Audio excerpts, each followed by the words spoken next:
Oh, we gonna find you in Sudan.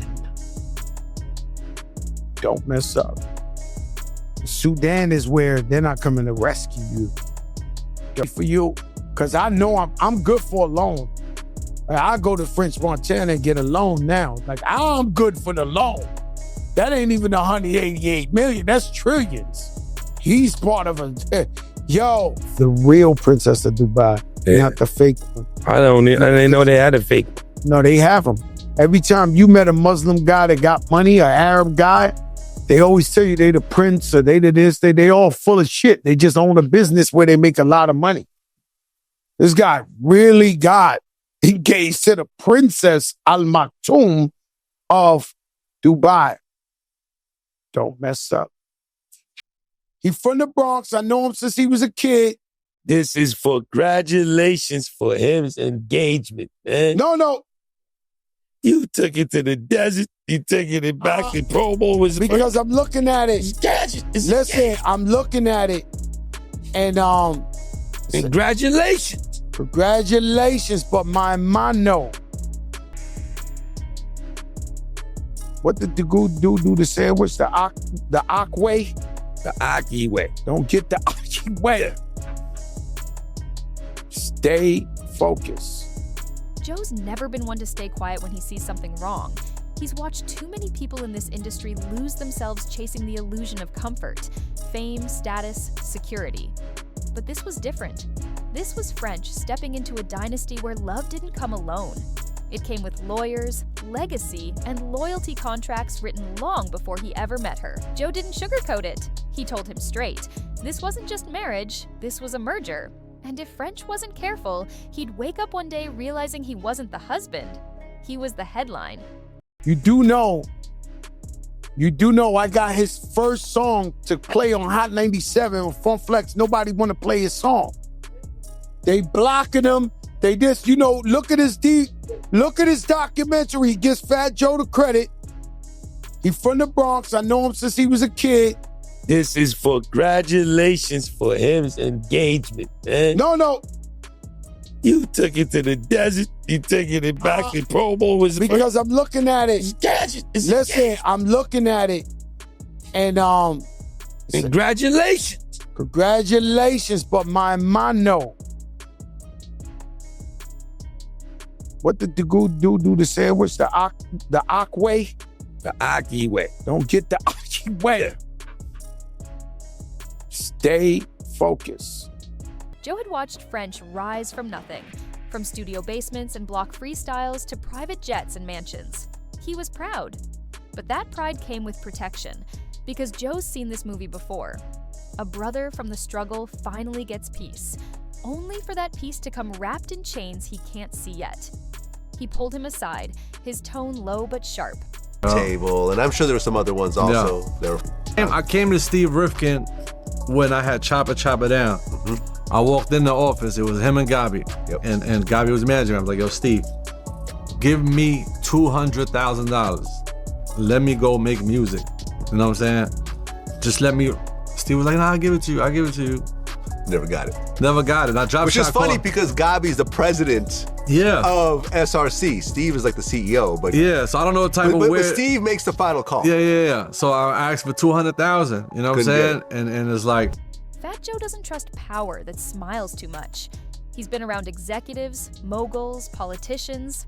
All of them speak sweet and strike slow. He knows what it means when someone says, "Welcome to the family." It means you just entered a world where freedom has fine print. So when he saw French getting close to a dynasty, one with wealth older than hip-hop itself, he saw danger. After the ceremony, Joe pulled French into a private room, the noise from the party echoing faintly behind them. He didn't congratulate him, he challenged him. He told him that marriage is supposed to be two souls coming together, not a man joining an empire that could chew him up and spit him out if he ever stopped playing his part. Joe told him straight, this kind of family doesn't fall in love. They select partners.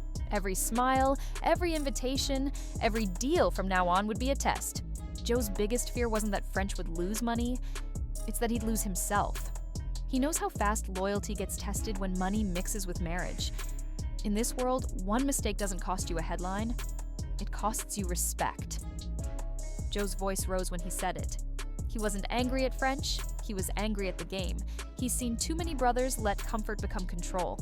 French tried to reassure him, told him it was real, that she wasn't like that the love was genuine. But Joe just shook his head. He'd heard that same line before from men who were now ghosts in the industry, artists who traded freedom for access, happiness for image. He wasn't questioning her love. He was questioning the system she came from. Because no matter how good her heart is, her world has rules, and those rules always win. Joe believes love is supposed to feel like partnership, not politics. He's always said that love should make you freer, not smaller. And what scared him most wasn't that French was in love. It was that he might stop being himself to stay in it. He didn't want to see another brother mute his voice to keep a powerful family comfortable. To Joe, that's not marriage, that's management. As months passed, Joe started seeing the changes. French's moves became quieter, his circle smaller, his tone more careful. The same man who once spoke his truth freely now measured every word. Joe saw it coming. Not because he was negative, but because he's been burned before. He knows that when love comes with rules, the heart becomes a hostage. And though French didn't say it, Joe could feel it in his silence, that the throne he'd stepped onto was starting to feel cold. One night, after hearing how French was being pulled into the dynasty's politics, Joe snapped. He didn't speak like a mentor anymore, he spoke like a man who'd had enough of watching his people get played by power. He told him that love can't exist in rooms built on contracts, that the minute your name becomes part of a brand, your emotions become negotiable. Joe cursed the system, cursed the culture that celebrates men for marrying power instead of building it. French respected Joe, but he couldn't just walk away. He was deep in it now, emotionally, financially, publicly.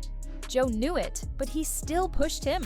He told him to start building backup plans, reclaiming ownership, and remembering the kid who used to dream from the bottom, not the man trying to survive at the top.